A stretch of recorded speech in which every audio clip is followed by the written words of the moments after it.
Welcome back, everyone. Welcome back. Still no more beehives. I've been trying to get glowstone. It's really awful. Like most of the nether's all been mined out. Which is Um, that is a problem with our servers. They get really popular at the very beginning. Everything important gets mined out, and the people are like, "Peace." yeah. There's somewhere I'm sure there's chests just full of glowstone.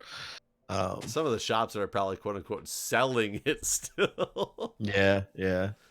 I do notice that Ryuski's ceiling here in the nether, every 1, 2, 3, 4, every 4 blocks, there's 2 blocks of glowstone. So that the ceiling alone for these giant hallways that no one is ever going to go down is full of glowstone. Is he even still on here anymore? No one's on here, just me and you.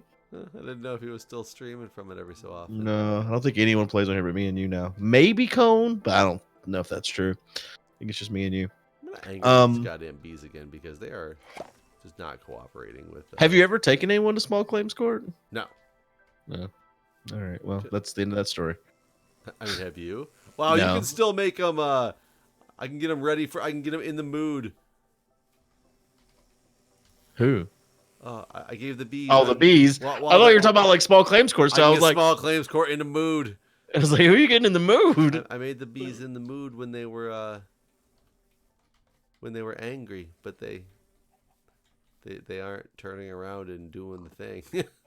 Have you seen the update? The next update, Minecraft update. Small claims court update. Yes. They increased to 15,000. It's going up. No, the next oh, there's close enough here. The next update to Minecraft, the Nether update. Oh no, I've not. They're adding a bunch of crazy stuff. It's gonna be cool. Such as They're adding something called Netherite that is a level above diamond. But you have to have diamond tools first, I guess, to like upgrade them to netherite tools. I don't know. They're adding a bunch of shit in the nether. Pigmen are no longer going to be called what they are. They're changing their name to something else. I think there's a new. pigs? Yes, I don't remember.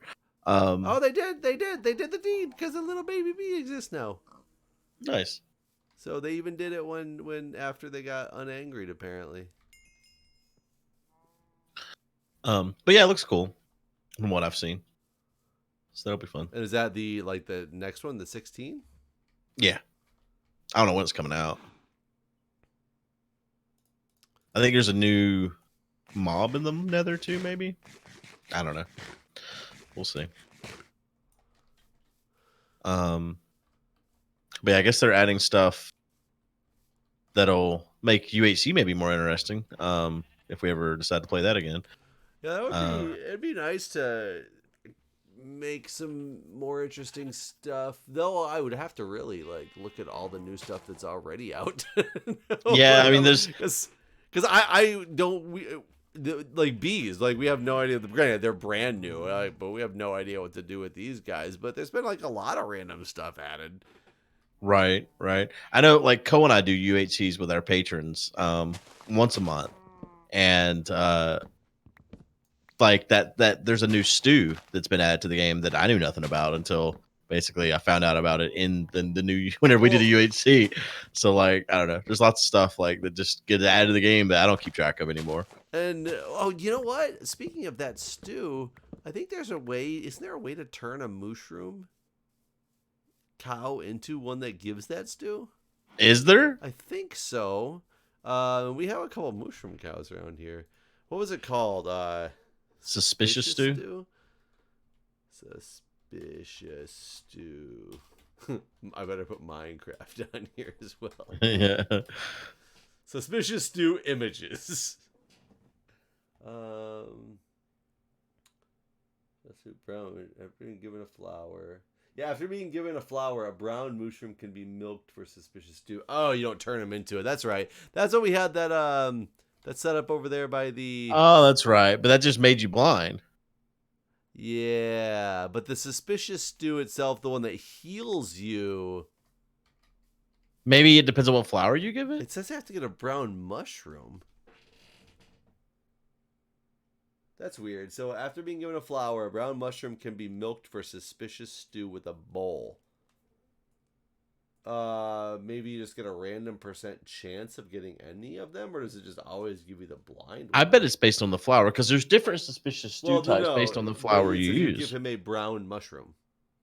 Oh, I thought you said something about a flower. No. Oh wait, after being. Oh yeah, you're right.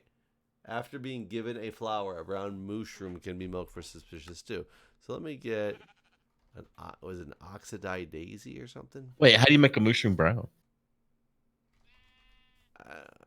I don't know. Well, that's an important part of this process, I Brown think. mushroom. What is a brown? Well, we have the one over there, right? Yeah, I don't know if he can be further modified. Well, we should. He's brown mushroom though already, right? Yeah, but he's already been given a flower. But we can just give him a different flower. Because right now, if you just milked him and give you, or is, I think you have to give it to him every time. There's like a time frame in between. No, because I think if you milk him right now, you're gonna get suspicious too. Are you sure? I don't know. Go pull on his seats. Oh. Red mushrooms spawn on mycelium blocks in a mushroom field. Wait, here we go. If a pair of mushrooms are given wheat, they will breed. A mushroom cannot be bred with a cow. Feeding wheat.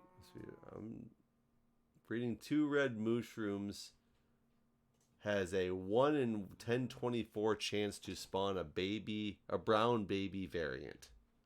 Huh.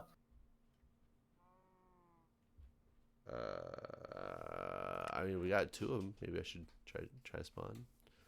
Either way, we need an oxidized daisy. Is that this one though? The white one. Well, there's a couple white ones. Oxidized daisy. Here, I'm gonna go.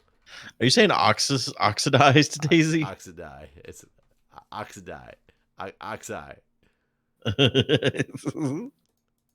Deciduous. Wait, what the heck? Oh, I thought I put my fireworks in my offhand, and I was trying to right click with a daisy to fly. Like a psychopath in the real Just world. like flower. Fly. Oh dear God, that would be terrible. So I have a question. Do y'all spank? Are y'all spankers? I mean, the bedroom habits that the wife has Your child are pretty not- open to the public. So I'll tell you, yes, we do. Our child, no.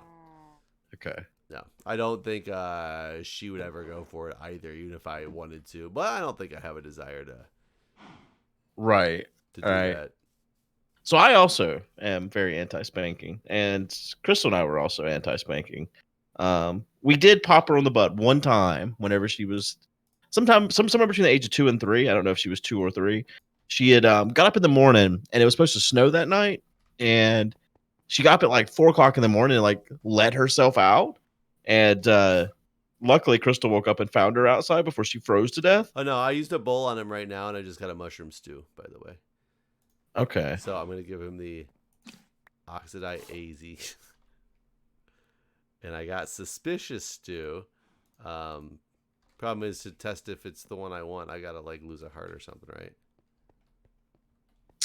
Maybe. So that was the one time we just like popped her once on the butt and was like, you could have died.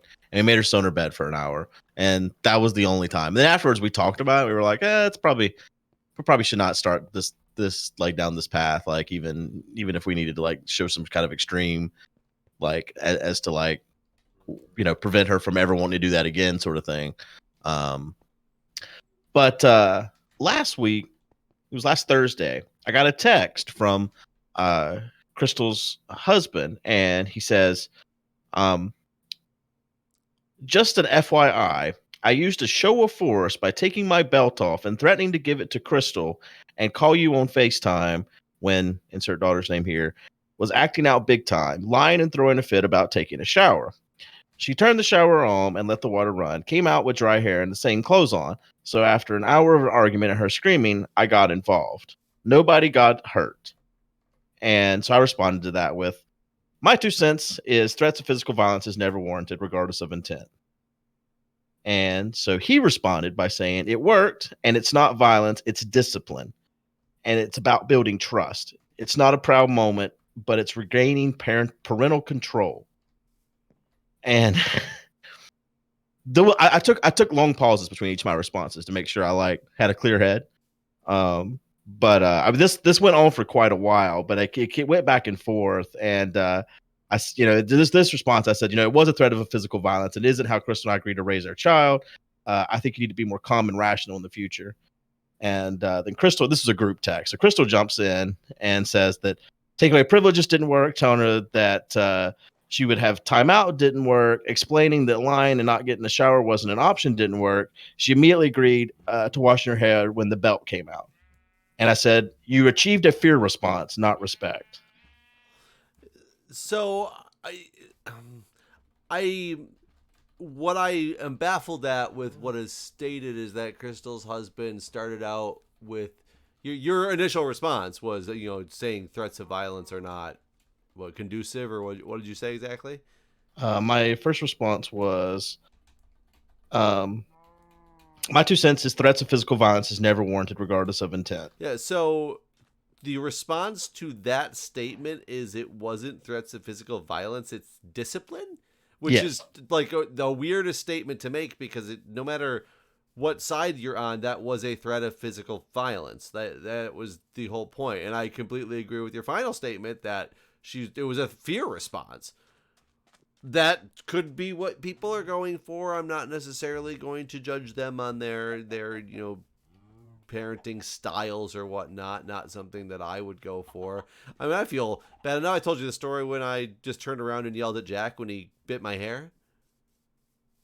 Right. Yeah. When he just like immediately his eyes were welling up, and he was like, he had a fear response to me raising my voice, and I've never laid a hand on him in a bad way, like. So he's not really. I can't imagine that he was fearful that I was about to hit him, because I don't think he knows that hitting other people, like from getting hit exists but anything but Jamie like smacking him, because he does that all the time. Right. The baby does. So, but it was clearly a fear response, and I felt like total shit just because of the fear response of raising my voice. I cannot get my saturation to go down for the life of me, by the way. I'm running around this mountainside because I want to try the soup, and I just can't fucking make it happen. Oh my god, there it goes. Yeah, the soup probably gives higher saturation. That's how they try to balance the whole suspicious stew thing. I haven't even eaten it yet, though. Oh, I know. Whenever Cole and I first tested in this one UHC, it was we made a track in this mountainside where we were just running in circles so that we could eat more stew the hill. Yeah, I so guess that is like a good running. way to stop that, because it is really hard to lose hunger right now for some reason. But yeah, we ended up arguing for an hour, and it just basically kept going back and forth. They would never agree with me, and they kept trying to rationalize it away. And I went on to say things like, because they, their next response was, like Chris said, we were calm and rational for an hour. Our prize was a kid yelling at us, lying, being defiant, even when sent on her own for a cool down for her own sake. We had not raised our voice or yelled, and didn't do so even when she was told about the belt. She was calmly told that. And then so I was like, so when does she realize that you're lying and you were not going to beat her? Or do you rationalize that away next time when lying doesn't work and then you go too far as to beat her? And then so AC says, she wasn't going to beat her. I wasn't going to beat her. No one was going to be beat. That's harsh. From my understanding, disciplining spanking is permittable. And I was like, so don't threaten it. You're set a precedent where she expects for what she expects as discipline, and she will realize you aren't going to follow through. So you're going to have to continue to escalate that. Like, yeah, I mean, once she realizes that the threat doesn't actually exist, all of a sudden that right. Once she realizes this empty threat, like, then what? Like, you're gonna have to like follow through. Like, don't threaten a belt unless you're willing to use it. Basically, is my perspective on this. Which I don't think, I mean, I don't agree with physical violence regardless. I don't think that's how you gain respect from a child. That's not how you discipline a child. Like, it's just not something I agree with at all. It's completely against everything I stand for. Yeah, I do just find it so odd that they don't feel that it generated a fear response. Like, and like I said, we went back and I'm not going to continue reading it word for word, but like, like one of my points was, well, one of his points was that we were all spanked as kids. So, and we all turned out okay. And like, I want to be like, I mean, I don't know, did we? But, I didn't say that. I tried to remain calm and rational during this whole conversation. Like I said, I would even like take breaks before I would respond to like cool down because I was like, these people crazy. But yeah, like to me, saying this happened in the like, I wanted to be to him like, lots of things happened 30 years ago. Like, I mean, I don't know. I would think like slavery happened once, and black people are okay now. Right. So like a lot of shit used to happen. Like times have changed. I kept saying that too. Times have changed. I don't know. I would think. I mean, I don't know. You would think that people would see that things are not the way they were when we were kids. Right. Well, oh God, which is so funny, and God, this is going to jump into a whole weird topic to discuss like that because it sounds bad, but people will hopefully understand what I'm saying and not just think I'm a monster. But some of the whole sexual harassment stuff that's coming up now, which yes, agreed, it should have been construed as sexual harassment back in the day on some things that happened in workplaces with the traditional secretary role that everything joked around about in sitcoms and TV shows and movies and stuff back then, which now would be constitute complete like sexual harassment and crossing of a line. It was a different time back then. Doesn't make it okay. Right. But it was. It's like when Disney shows their old cartoons. Yeah, they're like, absolutely. they even have like a disclaimer. This shit was racist, but this is used to be how it was. So right. like we know it's racist, but yeah. It doesn't make what like having done it like okay, but just think about it. It was a different time then, so things were looked at in a different way at the time, which was not necessarily right. So it's just like saying like just because you were spanked when you were a kid doesn't make it right in today's society for that to be the answer. Yeah. I mean, we never did come to any kind of agreement or terms. I stood my ground and they stood theirs. It got a little more heated at one point where I was just like, anyone that lays their hand on a child is a shitty parent, and that's the bottom line. Well, I mean, the other problem that you have to deal with being, unfortunately, in the situation that you're in, being divorced with a child, and you have to come to an understanding that you are looking at two different types of discipline happening now in two different households. Well, that's something I brought up because that's something that they've constantly talked about is how we need to be consistent on the type of discipline she receives. And I was like, so I made it clear there at the end. I was like, you just made a step further away from any kind of agreement or consistency on discipline because you're now taking something a step beyond where I'm willing to take any of this.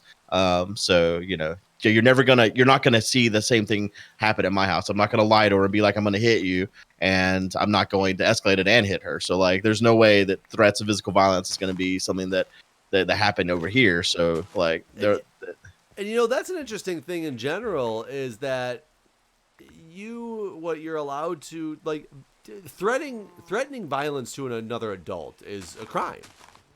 Right. It's really weird. Like I read up on because I know that it's legal in North Carolina. I mean, I wasn't like I'm gonna get them. So I already knew spanking is legal in most places until like the age of 12. I don't know about age limits here, but I do know what it basically said is you can beat them until there's bruises, but if you bruise them, then you've crossed the law. Really? Yes. Once there's a bruise, then that's where the legal precedent has been set. I'm curious then, how old can somebody be to where threatening also becomes illegal? Yeah, I don't know. I feel like if you can't spank somebody after 12, which is the number I've known from other states. I don't know if it's a state by state thing, if it's a federal thing. I don't know if it's if it's different in your state. Your state is probably like as long as they're your child. I bet it is. I bet as long as they live under your roof, even if they're fucking 19, you can beat them. That would be insane. But even the ones that would have like if you were in a state that had an age limit, let's pretend it's 12. All of a sudden at 13, you can't spank them anymore. Can you also not threaten? Is that now illegal to do? I don't know. Yeah, I don't know. I know I moved out of my house when I lived with my mom because she was beating me with a damn broom. That wasn't a normal, but she came in my room and like was yelling at me, and she leaves after she didn't get the response she wanted, and comes back with a damn broom and starts hitting me with his broom handle, and I just take it away from her. And that was when I moved out. I was like, "You're not gonna hit me with this fucking broom." And I'm like, I mean, she's like, 4 foot tall too, this little tiny woman. Mother. Yeah. I mean, I've threatened Jack before, but not with violence. It's been like, you don't pick this up, you don't get to watch TV, or you're going to go to your room. Like, those are still threats, but they're just not No, I mean, there's threats. definitely consequences at my house for not following the directions, but there's never violence. And the other argument that I would unfortunately wonder if is going to be made back to you at some point is that's still a fear response, but a different type of fear. Right. Not a fear of physical retribution, but a fear of getting something taken away, or a fear of consequences I think is fine, but a fear of consequences that assault you I don't think is ever fine. Right. I agree with you. It's just, I think you're in for a shitty. I wouldn't even say conversation or discussion, because you've already had that, like a shitty, unfortunate now difference in discipline from one place to the next, and then can escalate to so much worse, because then is your daughter going to start trying to manipulate each side because of the differences in discipline? Well, that's what I worry about. I mean, for Crystal's side of the thing is there's going to come a time where my daughter can decide where she wants to live, and I think it's important for a child to have both parents equally in their life. But like, if I was getting beat at one house and not at the other, I'd make a pretty easy decision there. So like, I don't know. I mean, maybe it'll help you, but what are you gonna encourage? I mean, I don't want to have full custody. Not that I don't want to have my daughter here all the time, but I think it's important for a child to, as long as their parents are, decent. I mean, I don't know. I mean, we're having this conversation now about, decency, I guess, but yeah, I think it's important for kids to have both parents in their life. I think it's a shame, and it goes against the type of stuff that Crystal would have once believed in. So, that's interesting to me too. I feel like, this wasn't necessarily her, like the direction she would have gone on her own, but it is what it is. I mean, the nice thing is there's not been the violence. It's just the threat of violence. Right. How long is it going to remain the threat of violence? Well, that's the thing I kept trying to bring up to them was, well, not only that, like, the threat, like, and when are you going to have to escalate that to the next level? Right. But also, what's the underlying problem here? They often describe to me this problem with getting her to brush her teeth or to take a shower. I have no trouble. I say, it's bath time or shower time, and she just goes. Well, the unfortunate thing that you might be dealing with that is it could be one that they're not as regimented, so it's easier for her to get away with not doing it, or so she thought until this time. Also, could be the fact that it's one of the ways that she's lashing out with this whole two household thing. Well, that's what I told them. I was like, we need to figure out why it is that she's acting this way. And I don't think that's a conversation that they want to have. It feels like they're standoffish because how dare her follow my rules in my house, but not at theirs. So like, it almost like whenever I bring this up, like the response I get is almost like a defensive one, not a like, let's have a conversation. It's like, just like, it almost feels like they're like, you think your house is better than ours? Basically, they don't say those words, but that's the kind of vibe I get. Right. Yeah, so that's not what I'm trying to do at all. I'm just like, why is there this difference? We need to figure it out. Well, because I'll be honest, I have the same arguments with my wife, and we still live together. With why does he listen to things that she says and not things that I say, or the opposite, Why does he do things for me so easily that he just refuses to do for her? And some of it's just because, no matter what, even if we're still in the same household, we do discipline slightly differently. Even if it's not different, it's still the way it goes down is different. Yeah. And you can one person you can manipulate more in one way, the other person you can manipulate more in a different way, and get what you want. And our kids are smart enough to know right, one is one way, one's the other. But I mean, God, it's got to be 10 times worse when the discipline is just completely different. Right, two different households, two different things. Yeah. I mean, I worry that part of the problem is that on 50% of the time, like on Crystal's weeks, she goes to daycare. She doesn't get picked up until like 6 o'clock. Then she has to drive an hour to her house, so she gets home at 7 versus getting home here at like 3 o'clock after school. So it's like there's like a 4 hour difference. I'm like, maybe she just wants some fucking time, like just to be her, like do whatever. But instead, she gets home, has to eat supper, has to get a shower, and has to go to bed. That's like all the only thing she does at that house. So I feel like maybe that's part of the problem. Is like very well here she has a life, and there she goes to daycare, then goes home and goes to bed. I mean, I almost sadly wonder if like you're gonna get a more straight answer just when she's at your house and just asking her, hey, I've heard that you're not. I did. I tried. I asked her. I was like, why did you do that? And she lied to me too. She's like, I had washed my hair, and I was like, but she hadn't. I was like, you don't go into a shower, come out with hair still braided like to your head and it being dry. She's like, I dried it really good. I'm like, those are the same lies you got in trouble for over there. Why are you lying to me about it?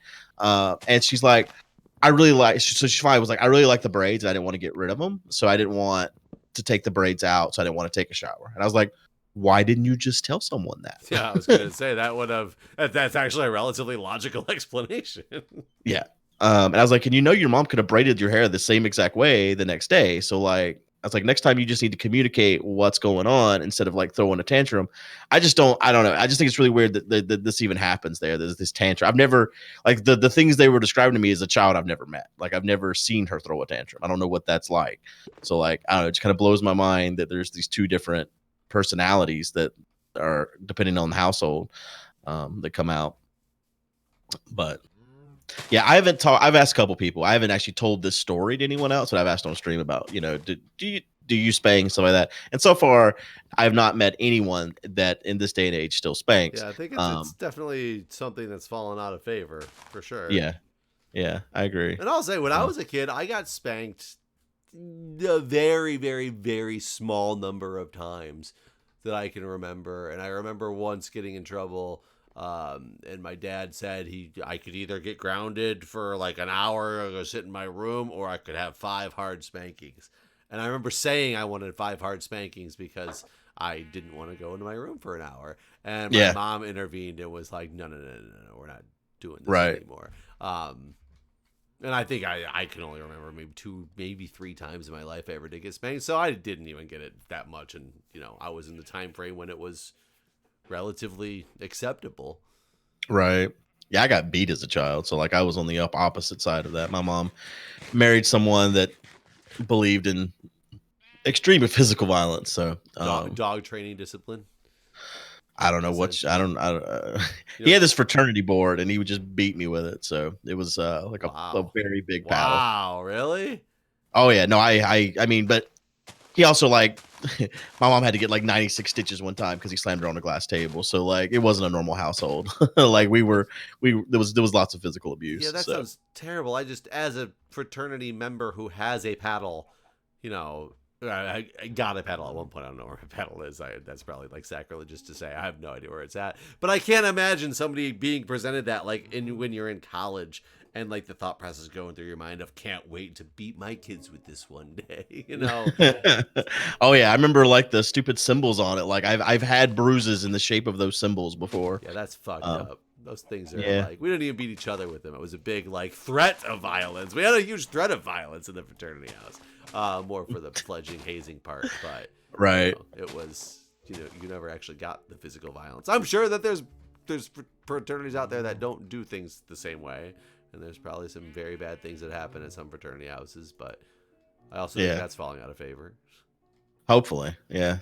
You seem to hear less reports of the like crazy hazing and stuff like that you used to hear. Yeah, it's more just people dying of overdoses of alcohol at fraternity right. Well, anyways, we need to get out of here. I hope you guys have enjoyed today's episode. Have you got another bee yet? And still no more bees? Nope. No more. I went and bred the mushrooms, but no brown ones. Okay. Well, we'll see you guys next time. Thanks for watching. See ya.